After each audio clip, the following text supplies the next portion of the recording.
എവിടെയും ഇരകൾക്കൊപ്പം നിൽക്കുക എന്നതാണ് SFIയുടെ നയം. അത് യൂണിവേഴ്സിറ്റി കോളേജിന്റെ കാര്യത്തിലും തുടരും. ഈ വിഷയവുമായി ബന്ധപ്പെട്ട് യൂണിവേഴ്സിറ്റി വിഷയവുമായി ബന്ധപ്പെട്ട് അതിൽ ഒരു സദാചാര പോലീസിംഗ് SFIയുടെ ഭാഗത്തുനിന്ന് ഉണ്ടായിട്ടുണ്ടെങ്കിൽ, ഏതെങ്കിലും പ്രവർത്തകർ അതിൽ ഉൾപ്പെട്ടിട്ടുണ്ടെങ്കിൽ അതിന് കൃത്യമായിട്ടുള്ള നടപടികൾ സ്വീകരിച്ചു പോകും. സോഷ്യൽ മീഡിയയിലെ അതിരുകടന്ന ന്യായീകരണത്തിനെതിരെയും VP സാനു രംഗത്തെത്തി.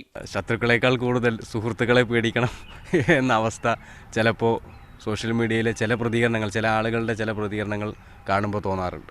എതിരാളികളെ വളരെ മോശമായിട്ടുള്ള ഭാഷ ഉപയോഗിച്ചുകൊണ്ട് പറഞ്ഞാൽ മാത്രമേ അവർ കേൾക്കുകയുള്ളൂ, അല്ലെങ്കിൽ അത് പറഞ്ഞാൽ മാത്രമേ നമുക്കൊരു ആത്മസംതൃപ്തി കിട്ടുകയുള്ളൂ എന്നുള്ള ഒരു മനോവികാരം പൊതുവിൽ എല്ലാവർക്കും ഉണ്ട്. SFIയിൽ പ്രവർത്തിക്കുന്ന ആളുകൾ അത്തരത്തിൽ ഇടപെടുന്ന ആളുകളെ കൃത്യമായി തിരുത്തിപ്പോകും.